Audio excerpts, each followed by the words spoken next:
இங்க இவ்வளவு சூழ்ச்சிகளை ஒன்றிய அரசு செஞ்சுட்டு டெல்லியில உட்கார்ந்துகிட்டு ஒன்றிய உள்துறை அமைச்சர் திரு அமித்ஷா அவர்கள் என்ன சொல்றாரு? சமீபத்தில் ஒரு கூட்டத்தில் பேசினார். பீகார் தேர்தலில் வென்றுட்டோம், எங்களுடைய நெக்ஸ்ட் டார்கெட் தமிழ்நாடு அப்படின்னு ஒன்றிய உள்துறை அமைச்சர் திரு அமித்ஷா அவர்கள் பேசுறாரு. தயாரா இருங்க அப்படின்னு நம்முடைய முதலமைச்சர் அவர்களை பார்த்து சொல்றாரு. இந்த உருட்டல் மிரட்டலுக்கெல்லாம் அடிமை கூட்டம் பயப்படும். கலைஞருடைய உடன்பிறப்புகள் குறிப்பா தமிழ்நாட்டு மக்கள் என்னைக்கும் இதற்கெல்லாம் பயப்பட மாட்டாங்க. பீகார், உத்தரப்பிரதேசம், மத்திய பிரதேசலாம் நீங்க ஜெயிக்கலாம், வடநாட்டில் நீங்க ஜெயிக்கலாம், ஆனா உங்க பருப்பு என்னைக்கும் தமிழ்நாட்டில் வேகவே வேகாது. நாங்க கிறிஸ்துமஸ் அன்னைக்கு கேட்க இஸ்லாமியர்களுக்கும் சேர்த்து அனுப்புவோம். ரம்ஜான் அன்னைக்கு எங்களுக்கு பிரியாணி வந்துருச்சான்னு முதல்ல பார்ப்போம். பொங்கல் அன்னைக்கு அனைவரும் சேர்ந்து ஒன்னா பொங்கல் வச்சு கொண்டாடுவோம். இதுதான் தமிழ்நாட்டுடைய தனித்துவம். என்ன மத கலவரத்தை ஏற்படுத்தி எப்படியாவது ஜெயிச்சிடலான்னு நீங்க தப்பு கணக்கு போட்டீங்கன்னா உங்க முகத்துல நம்முடைய தமிழ்நாட்டு மக்கள் கரியை தான் பூசுவாங்க. சங்கிங்க இன்னைக்கு இவ்வளவு தமிழ்நாட்டுக்கு இவ்வளவு பிரச்சனையை கொடுத்துக்கிட்டு இருக்காங்க. ஆனா இங்க எதிர்கட்சி தலைவர் இருக்கிறார் திரு எடப்பாடி பழனிசாமி அவர்கள். இன்னைக்கு அவர் மொத்தமா டோட்டலா அமித்ஷாவோட காலில் சரண்டர் ஆயிட்டாரு. அண்ணா திராவிட முன்னேற்ற கழகம் என்பது இன்னைக்கு அமித்ஷா திராவிட முன்னேற்ற கழகமாக மாறிடுச்சு. பாஜகவோடு கூட்டணி வச்சுக்கிட்டு இன்னைக்கு திரு எடப்பாடி பழனிசாமி அவர்கள் சொல்றாரு, சிறுபான்மையினரை நான் பாதுகாப்பேன்னு. முதல்ல நீங்க அதிமுகவை பாஜக கிட்ட இருந்து காப்பாத்துங்க. சங்கிகளுடைய முயற்சி என்றைக்கும் தமிழ்நாட்டில் எடுபடாது. அதற்கு காரணம் நம்முடைய தலைவர் அவர்கள், முதலமைச்சர் அவர்கள் ஏற்படுத்தியிருக்கக்கூடிய மதச்சார்பற்ற முற்போக்கு கூட்டணி இதற்கு மிக மிக முக்கியமான காரணம். தமிழ்நாட்டு மக்கள் எப்படி நம்முடைய முதலமைச்சரை நம்புறாங்களோ, நம்பிக்கை வச்சிருக்கிறாங்களோ, அதே மாதிரி நம்முடைய கூட்டணி மேலும் நம்பிக்கை வச்சிருக்கிறாங்க. வந்திருக்கக்கூடியவங்க அத்தனை பேருக்கும் முதல்ல என்னுடைய கிறிஸ்துமஸ் வாழ்த்துக்களை நான் தெரிவித்துக் கொள்கின்றேன். மேரி கிறிஸ்துமஸ் டு ஆல். சென்னை கிழக்கு மாவட்டத்திற்கு எப்போ வந்தாலும் ஒரு தனி உற்சாகமும் தனி எழுச்சியும் நிச்சயமாக ஏற்படும். அதுவும் இந்த துறைமுகம் பகுதிக்கு வரும்போது அது கொஞ்சம் கூடுதலாகவும் இருக்கும். அதே உற்சாகத்தோடு எழுச்சியோடு தான் இங்கே வந்திருக்கிறேன். முதல்ல இங்கே வந்திருக்கக்கூடிய அத்தனை பேருடைய அன்புக்கும் பாசத்திற்கும் என்னுடைய நன்றியை நான் தெரிவிச்சுக்கிறேன்.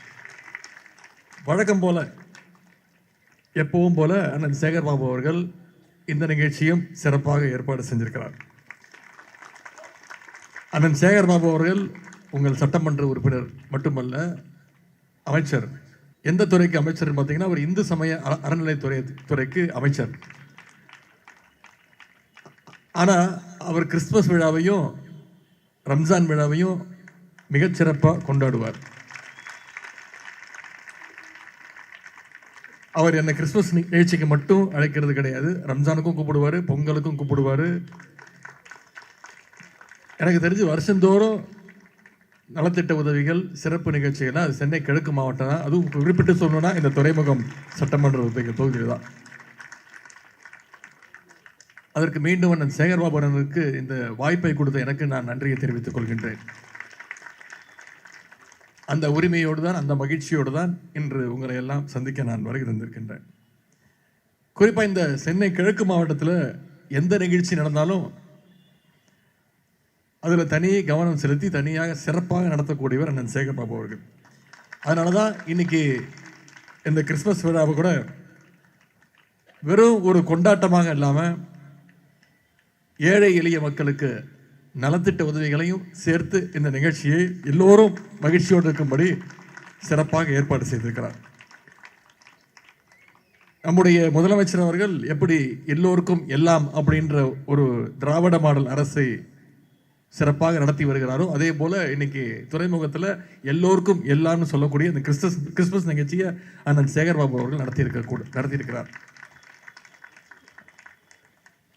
நம்முடைய முதலமைச்சர் அவர்கள் பொறுப்பேற்று, அரசு பொறுப்பேற்று 4.5 வருஷத்தில் என்னென்ன திட்டங்களை நம்முடைய மக்களுக்காக அவர் கொடுத்திருக்கிறார். உதாரணத்துக்கு சில திட்டங்களை மட்டும் இங்கே நான் உங்களுக்கு ஞாபகப்படுத்த விரும்புகிறேன். முதலமைச்சராக பொறுப்பேற்ற முதல் நாள் அவர் போட்ட முதல் கையெழுத்து மகளிருக்கு விடியல் பயண திட்டம், கட்டணமில்லா பேருந்து திட்டம். இன்னைக்கு பார்த்தீங்கன்னா கிட்டத்தட்ட 850 கோடி பயணங்கள், 850 கோடி ட்ரிப்ஸ் மகளிர் மேற்கொண்டிருக்கிறாங்க இந்த திட்டத்தின் மூலமாக. ஒவ்வொரு மகளிரும் கிட்டத்தட்ட மாதம் 900 ரூபாயிலிருந்து 1000 ரூபாய் வரைக்கும் இந்த திட்டத்தின் மூலம் சேமிக்கிறாங்க. பெண்களுக்கு விடியல் பயண திட்டம். குழந்தைங்க பள்ளிக்கூடத்திற்கு வரணும், படிக்கணுங்கிறதுக்காக முதலமைச்சர் காலை உணவு திட்டம். ஒவ்வொரு நாளும் இன்னைக்கு 23 லட்சம் குழந்தைங்க முதலமைச்சர் காலை உணவு திட்டத்தில் பயன்பெறாங்க. பள்ளிக்கூடத்திற்கு வந்தால் பத்தாது, உயர்கல்வி படிக்கணும், ஸ்கூல் படித்தா பத்தாது, காலேஜ் படிக்கணும்னு அரசு பள்ளியில் படித்து எந்த கல்லூரியில் போய் சேர்ந்தாலும், அது தனியார் கல்லூரியாக இருந்தாலும் சரி, அவங்களுக்கு ஊக்கப்படுத்துறதுக்கு கல்வி உதவித்தொகை, தமிழ் புதல்வன் புதுமை பெண்ணுன்னு மாதம் 1000 ரூபாய் கல்வி உதவித்தொகை நம்முடைய முதலமைச்சர் அவர்கள் வழங்கிட்டு இருக்கிறார். இதையெல்லாம் நாம மட்டும் பெருமையா சொல்லல, மற்ற மாநில முதலமைச்சர்களும் வந்து பாராட்டி அவங்களுடைய மாநிலத்திற்கு எடுத்துக்காட்டாக நம்முடைய தமிழ்நாடு இன்னைக்கு திகழ்ந்து கொண்டிருக்கிறது. அது மட்டுமல்ல, இதற்கெல்லாம் மகுடம் வச்சது மாதிரி தேர்தல் அறிக்கையில் சொன்ன ஒரு திட்டம், அதுதான் கலைஞர் மகளிர் உரிமை தொகை திட்டம். இன்னைக்கு ஒவ்வொரு மாசமும் 1,30,00,000 மகளிருக்கு மாதம் 1000 ரூபாய் நம்முடைய முதலமைச்சர் அவர்கள் வழங்கிட்டு இருக்காரு மகளிர் உரிமை தொகையாக. அது மட்டும் இல்லை, இப்படி பல்வேறு திட்டம், மக்களை தேடி மருத்துவம், இல்லம் தேடி கல்வி, நம்மை காக்கும் 48, இப்படி ஏகப்பட்ட திட்டங்கள். இப்படி பல்வேறு முன்னெடுப்புகளால் தான் இன்னைக்கு தமிழ்நாடு 11.19% வளர்ச்சியோடு வரலாற்றிலேயே முதன்முறையாக இன்னைக்கு இந்தியாவிலே வளர்கின்ற மாநிலத்தில் முதல் இடத்துல நம்முடைய தமிழ்நாடு வந்திருக்கு. இந்த வளர்ச்சி, இந்த செயல்பாடெல்லாம் பார்த்து பொறுக்க முடியாம தான் இன்னைக்கு ஒன்றிய பாசிச அரசு நம்முடைய அரசுக்கு பல்வேறு தொல்லைகளை, இடைஞ்சல்களை கொடுத்துக்கிட்டு இருக்கு. மீண்டும் எப்படியாவது தமிழ்நாட்டுக்குள்ள ஹிந்தியை திணிக்கிறதுக்கான முயற்சியில் ஒன்றிய அரசு இறங்கியிருக்கு. புதிய கல்விக் கொள்கைன்னு கொண்டு வந்து மீண்டும் இந்தி திணிப்பு, சமஸ்கிருதம், குலக்கல்வி திட்டம், இதையெல்லாம் தமிழ்நாடு மேலே திணிக்கிறதுக்கு ஒன்றிய அரசு முயற்சிக்குது. மற்ற மாநிலங்கள்லாம் இந்த புதிய கல்விக் கொள்கையை ஏற்றுக்கிட்டாங்க, நியூ எஜுகேஷன் பாலிசி. ஆனால் நம்முடைய முதலமைச்சர் தெளிவாக சொல்லிட்டார், முடியாது, ஏற்றுக்க முடியாது. இன்னும் சொல்ல போனால் ஒன்றிய கல்வித்துறை அமைச்சர் சொன்னார், மற்ற மாநிலங்கள்லாம் புதிய கல்விக் கொள்கையை ஏற்றுக்குச்சு, தமிழ்நாடு மட்டும் ஏற்றுக்க மாட்டேங்குது. அதனால் தமிழ்நாட்டுக்கு தர வேண்டிய, பகிர்ந்து கொடுக்க வேண்டிய நிதி 2000 கோடி ரூபாய் கொடுக்க 2000 கோடி ரூபாய் கொடுக்க முடியாது அப்படின்னு நியூ எஜுகேஷன் பாலிசியை ஏற்றுக்கிட்டாதான் தமிழ்நாட்டுக்கு கொடுக்க முடியும்னு நாம ஒன்றிய அரசுக்கு கொடுத்துருக்கக்கூடிய பணத்தை திருப்பி கொடுக்கறதுக்கு முடியாதுன்னு சொன்னாங்க. ஆனால் நம்முடைய முதலமைச்சர் அவர் சொன்னார், நீ மீண்டும் புதிய கல்விக் கொள்கை, நியூ எஜுகேஷன் பாலிசி மூலமாக குலக்கல்வி திட்டத்தை தமிழ்நாட்டுக்குள்ளே கொண்டு வர முயற்சி செய்கிற, ஹிந்தியையும் சமஸ்கிருதத்தையும் குறுக்கு வழியில் தமிழ்நாட்டுக்குள்ளே திணிக்கிறதுக்கு முயற்சி செய்கிற, 2000 கோடி இல்லை, நீ 10,000 கோடி கொடுத்தாலும் எந்த நேரத்திலையும் புதிய கல்விக் கொள்கையை தமிழ்நாடு ஏற்றுக்காது, தமிழ்நாட்டு மக்கள் மேலே நான் திணிக்க மாட்டேன்னு சொன்னார் நம்முடைய முதலமைச்சர். இன்னைக்கு மற்ற மாநில முதலமைச்சர்கள்லாம் அதை பின்தொடர ஆரம்பிச்சிருக்கிறாங்க. இன்னைக்கு ஒன்றிய அரசு ஏதாவது திட்டம் கொண்டு வந்துச்சுன்னா மற்ற மாநிலங்கள், மற்ற மாநில முதலமைச்சர்கள்லாம் பார்க்கறது தமிழ்நாட்டை நோக்கி தான். தமிழ்நாடு என்ன முடிவெடுக்குது, தமிழ்நாடு முதலமைச்சர் இன்னைக்கு என்ன முடிவெடுக்கிறார் இந்த திட்டத்திற்கு அப்படின்னு இன்னைக்கு மற்ற மாநிலங்களுக்கெல்லாம் எடுத்துக்காட்டாக நம்முடைய முதலமைச்சர் அவர்கள், நம்முடைய மாநிலம் இன்னைக்கு திகழ்ந்து கொண்டிருக்கிறதுனா அந்த முதலமைச்சரை தேர்ந்தெடுத்த பெருமை அந்த தமிழ்நாட்டு மக்கள் உங்களைத்தான் சேரும். இப்படி இப்போ கூட பார்த்தீங்கன்னா தேர்தல் ஆணையத்தின் மூலமாக குறுக்கு வழியில் SIRனு ஒரு திட்டத்தை கொண்டு வந்தாங்க. அதோட அபாயத்தையும், SIRோட என்னென்ன பாதிப்பு வருதுங்கிறதையும் நம்முடைய முதலமைச்சர் அவர்கள் தான் முதல் எடுத்து கூறினார். குறிப்பாக சிறுபான்மையினருடைய வாக்குகள், பெண்களுடைய வாக்குகள், ஒடுக்கப்பட்ட மக்களுடைய வாக்குகள் தொடர்ந்து திராவிட முன்னேற்ற கழகத்துக்கு போகுது. என்ன குட்டிக்கரணம் அடித்தாலும் அது ஒன்றிய பாஜக அரசுக்கு வரமாட்டேங்குது. சங்கி கூட்டத்திற்கு சிறுபான்மையினுடைய நம்பிக்கை பெற மாட்டேங்கிறோன்னு அவங்களுடைய வாக்குகளை எல்லாம் தேடி தேடி நீக்குவதற்காகத்தான் கொண்டு வரப்பட்ட திட்டம் தான் இந்த SIR திட்டம். இன்னைக்கு நம்முடைய முதலமைச்சர் சொன்ன மாதிரி கிட்டத்தட்ட 97 லட்சம் வாக்குகளை தமிழ்நாட்டில இருந்து நீக்கியிருக்காங்க. சென்னையில் மட்டும் பார்த்தீங்கன்னா 14 லட்சம் வாக்குகளை நீக்கியிருக்காங்க. இங்கே வந்திருக்கக்கூடிய கிறிஸ்தவ பெருங்குடி மக்கள் உங்கள்கிட்ட நான் கேட்டுக்கொள்வது, வைக்கிற ஒரு வேண்டுகோள், மிக மிக முக்கியமான வேண்டுகோள். வாக்குரிமை என்பது நம்முடைய கடமை மட்டுமல்ல, நம்முடைய உரிமை. இங்க வந்திருக்கக்கூடிய நீங்க ஒவ்வொருத்தரும் உங்களுடைய வாக்குகள் இருக்கான்னு முதல்ல உறுதி செஞ்சுக்கோங்க. அப்படி இல்லைன்னா நம்ம ஒரு கழகத்துடைய BLOக்களை சந்திச்சு ஃபார்ம் 6 கொடுத்து மறுபடியும் விண்ணப்பம் கொடுங்க, அப்ளை பண்ணுங்க. வருகின்ற ஜனவரி 18ஆம் தேதி வரை நிச்சயம் நமக்கு மீண்டும் அதற்கான நேரம் இருக்கு. இதை நீங்க செய்வீங்கன்ற நம்பிக்கை எங்களுக்கு இருக்கிறது. இங்க இவ்வளவு சூழ்ச்சிகளை ஒன்றிய அரசு செஞ்சுட்டு டெல்லியில் உட்கார்ந்துக்கிட்டு ஒன்றிய உள்துறை அமைச்சர் திரு அமித்ஷா அவர்கள் என்ன சொல்றாரு, சமீபத்தில் ஒரு கூட்டத்தில் பேசினார், பீகார் தேர்தலில் வென்றுட்டோம், எங்களுடைய நெக்ஸ்ட் டார்கெட் தமிழ்நாடு அப்படின்னு ஒன்றிய உள்துறை அமைச்சர் திரு அமித்ஷா அவர்கள் பேசுறார். தயாரா இருங்க அப்படின்னு நம்முடைய முதலமைச்சர் அவர்களை பார்த்து சொல்றாரு. இந்த உருட்டல் மிரட்டலுக்கெல்லாம் அடிமை கூட்டம் பயப்படும். கலைஞருடைய உடன்பிறப்புகள், குறிப்பா தமிழ்நாட்டு மக்கள் என்னைக்கும் இதற்கெல்லாம் பயப்பட மாட்டாங்க. பீகார், உத்தரப்பிரதேசம், மத்திய பிரதேசம்லாம் நீங்க ஜெயிக்கலாம், வடநாட்டில் நீங்க ஜெயிக்கலாம், ஆனா உங்க பருப்பு என்னைக்கும் தமிழ்நாட்டில் வேகவே வேகாது. ஏன்னா தமிழ்நாட்டுக்குன்னு ஒரு தனி குவாலிட்டி இருக்கு, தனி கேரக்டர் இருக்கு, தனித்துவம் இருக்கு. நாங்க கிறிஸ்துமஸ் அன்னைக்கு கேட்க இஸ்லாமியர்களுக்கும் சேர்த்து அனுப்புவோம். ரம்ஜான் அன்னைக்கு எங்களுக்கு பிரியாணி வந்துருச்சான்னு முதல்ல பார்ப்போம். பொங்கல் அன்னைக்கு அனைவரும் சேர்ந்து ஒன்னா பொங்கல் வச்சு கொண்டாடுவோம். இதுதான் தமிழ்நாட்டுடைய தனித்துவம். நீங்க என்ன முயற்சி பண்ணாலும், என்ன மத கலவரத்தை ஏற்படுத்தி எப்படியாவது ஜெயிச்சிடலான்னு நீங்க தப்பு கணக்கு போட்டீங்கன்னா உங்க முகத்துல நம்முடைய தமிழ்நாட்டு மக்கள் கரியை தான் பூசுவாங்க. ஏன்னா நம்முடைய முதலமைச்சர்கள் எப்பொழுதுமே சொல்வது போல என்னைக்குமே தமிழ்நாடு அவுட் ஆஃப் கண்ட்ரோல் தான், டெல்லிக்கு அவுட் ஆஃப் கண்ட்ரோல் தான். சங்கிங்க இன்னைக்கு இவ்வளவு தமிழ்நாட்டுக்கு இவ்வளவு பிரச்சனையை கொடுத்துக்கிட்டு இருக்கிறாங்க. ஆனா இங்க எதிர்கட்சி தலைவர் இருக்கிறார் திரு எடப்பாடி பழனிசாமி அவர்கள். இன்னைக்கு அவர் மொத்தமா டோட்டலா அமித்ஷாவோட காலில் சரண்டர் ஆயிட்டாரு. அண்ணா திராவிட முன்னேற்ற கழகம் என்பது இன்னைக்கு அமித்ஷா திராவிட முன்னேற்ற கழகமாக மாறிடுச்சு.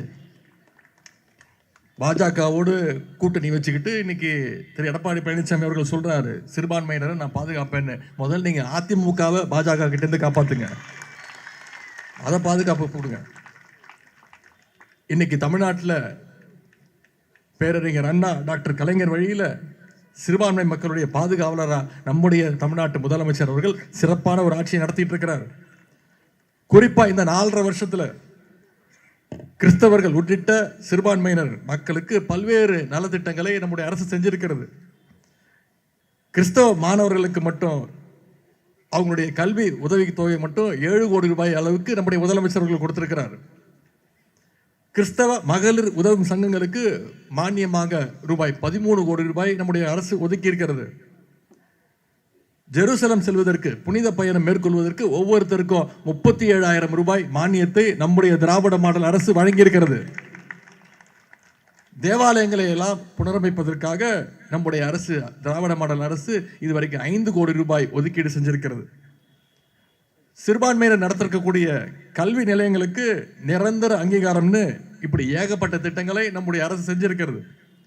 இது மட்டுமல்ல, இங்க நான் பீட்டர் அல்போன்ஸ் சொன்னது போல நேற்றைக்கு திருநெல்வேலியில் நடந்த கூட்டத்தில் கிறிஸ்துமஸ் விழாவில் முதலமைச்சர் அவர்கள் முக்கியமான அறிவிப்புகளை வெளியிட்டாங்க.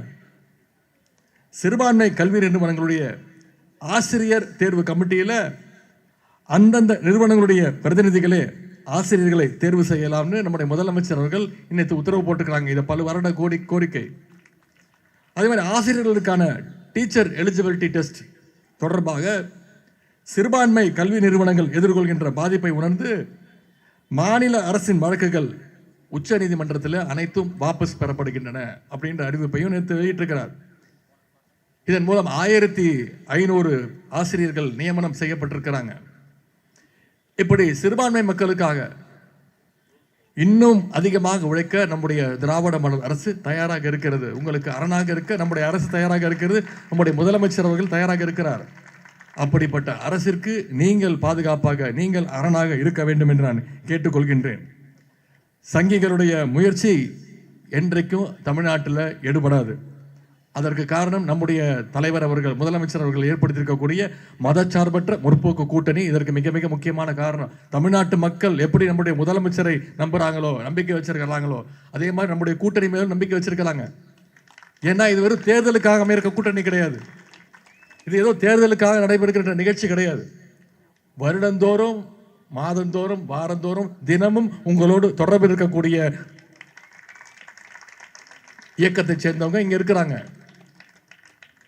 எனவே மத நல்லிணக்கத்திற்கும் மக்களுடைய ஒற்றுமைக்கும் எதிரான பாசிஸ்டுகள் கூட்டத்தை, அடிமை கூட்டத்தை நாம விரட்டியாக வேண்டும்.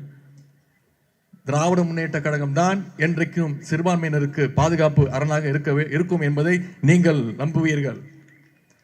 அதிமுக, பாஜக மீண்டும் தமிழ்நாட்டுக்குள்ள வந்துச்சுன்னா டீலிமிட்டேஷன் வரும். புதிய கல்விக் கொள்கை கொண்டு வருவாங்க, மீண்டும் இந்தியை திணிப்பாங்க, மாநில உரிமைகள் அனைத்தும் பறிபோகும். ஆகவே வந்திருக்கக்கூடிய நீங்க அனைவரும் விழிப்போடு இருந்து அடுத்து வர்ற ஒவ்வொரு நாளும் உங்களுடைய வாக்குகளை நம்முடைய மதச்சார்பற்ற முற்போக்கு கூட்டணி உதயசூரியன் சின்னம் இந்த துறைமுகம் தொகுதியில் தலைவர் அவர்கள், முதலமைச்சர் அவர்கள் எங்களுக்கு ஒரு டார்கெட் கொடுத்துருக்கிறாங்க. குறைந்தது 200 தொகுதி ஜெயிக்க வேண்டும்னு.